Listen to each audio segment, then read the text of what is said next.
Hi, I'm Lexis, and this is my family assessment of the Johnson family. The Johnson family is an upper middle class family that resides in Denham Springs, Louisiana. They are a nuclear family consisting of four. The theory I used was the nuclear family theory, which helped me gather important information that defines the roles, how they communicate, and what environment they live in. So Bob is the father, which is 42. He's a scaffold builder. Susan is a mother who is 41 and she is a daycare teacher.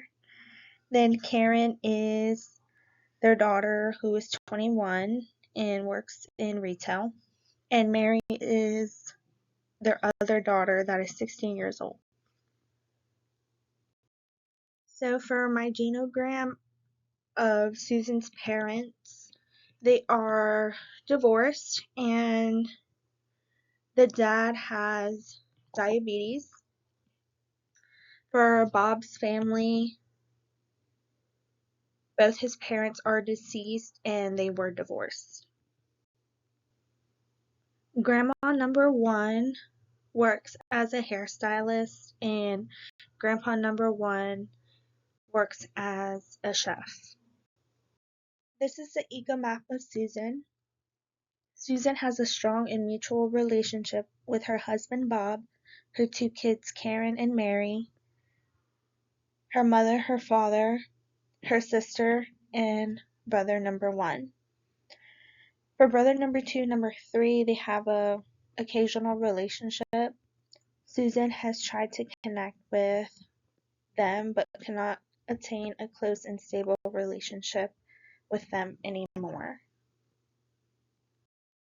For Duvall's family development theory, it represents a nuclear family and how the family goes through different life stages.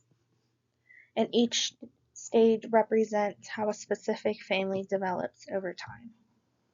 So this family falls within the teenager and adolescent category.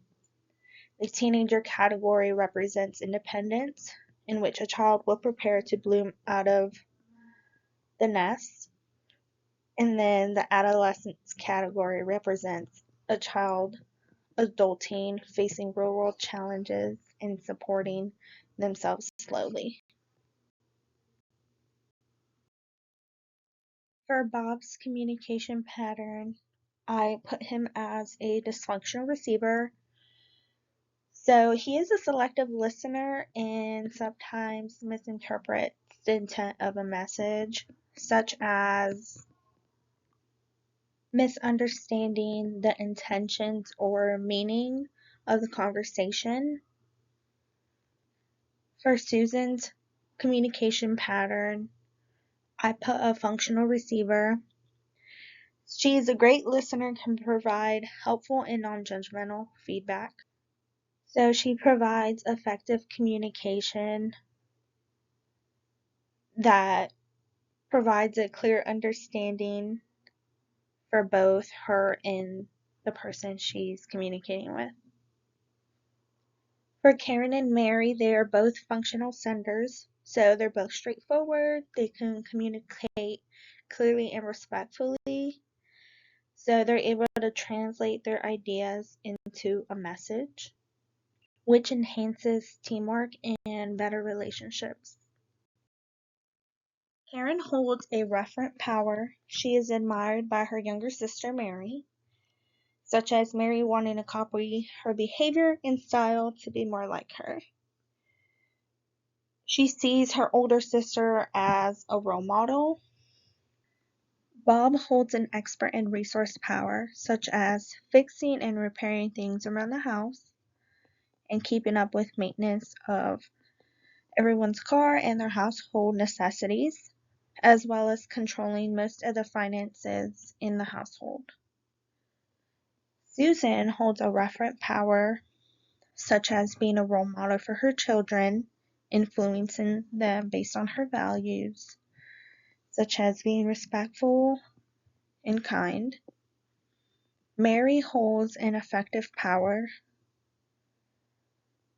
such as her older sister Karen canceling plans to stay with her and keep her company instead of leaving her out of her plans. The Johnsons are represented as a syncretic, egalitarian family, so both parents make decisions together, such as dealing with issues in the household, taking care of each child, and as well as work as a team while respecting each other's ideas and having boundaries in the household. For Bob's informal role, I put him as a follower, as he is the go with the flow man at times and is pretty laid back, but he also supports and cooperates with the family. For his formal role, I put him as a provider, as he deals with most finances in the household. For Susan's informal role, I put her as a caretaker. She cares for her children and maintains stability in the family. For her formal role, I put her as a housekeeper, keeping up with the house tasks like doing the dishes and chores. For our child's socialization,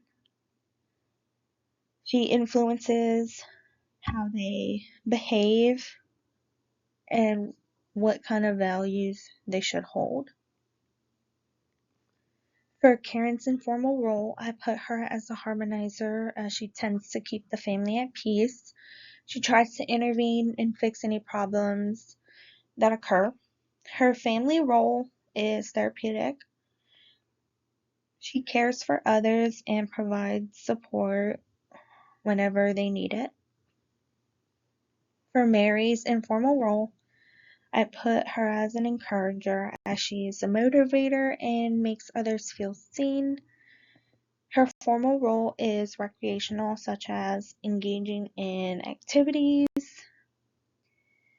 while strengthening and connecting with each family member. The family values of the Johnsons are responsibility, which is always doing the right thing and taking accountability whenever someone is in the wrong. Respect, which fosters positive relationships to one another. Open communication, you can talk to anyone in the family without judgment. Collaboration, working as a team to make things easier. Quality family time, which builds strong connections, creates family memories. And love, which I believe is a foundation of a strong family.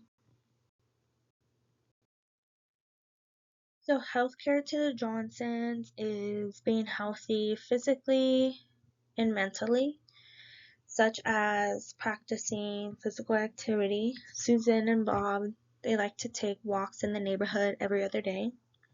Susan is big on her overall health. She likes to go to the gym 3 to 4 times during the week. She incorporates healthy foods into her daily diet. She is big on taking supplements for her joint health, gut health, and immune health. Karen and Mary go to the gym together at least 4 times during the week and like to cook each other healthy meals. Overall, the Johnsons are pretty healthy. They do go to a PCP yearly for routine checkups and vaccinations if needed. They have good access to healthcare, and their nearest healthcare facility that they visit is 30-ish minutes away. Not only do they focus on physical health, but mental and emotional health, such as creating emotional connections and bonding with each other in a healthy way, and practicing effective communication that makes each other feel seen. Long-term stressors for Susan and Bob are dealing with stress that comes with having children, such as making sure they're doing good in school and how they are mentally. Short-term stressors are for Mary and Karen when they stress about school and the workload that comes with it. Work is another stress for Karen because she's a full-time college student and tries to maintain a life and work balance. Internal coping strategies that the Johnsons practice are taking it day by day and working together to solve problems. Some external coping strategies are seeking support from each other or close family friends. For the first nursing diagnosis, I have readiness for enhanced family coping related to improving family function as evidenced by verbalized a desire to enhance stress management. For a goal I have is the Johnsons will identify one positive stress management technique together by the end of the week. So an outcome is the family members will each report their chosen technique and how it helped them. Interventions will be teach and model stress management techniques such as deep breathing exercises, physical exercise, or journaling.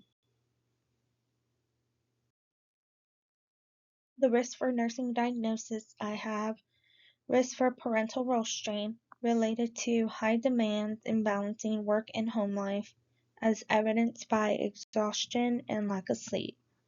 A goal I have is identify 2 stressors that affect their balancing home and work life within a week. Outcomes is describe how it affects their emotion, how it affects them physically, and how it affects their mental well-being. Interventions I have is establish set hours designated to family time. And that's it for the Johnson family assessment. Thank you.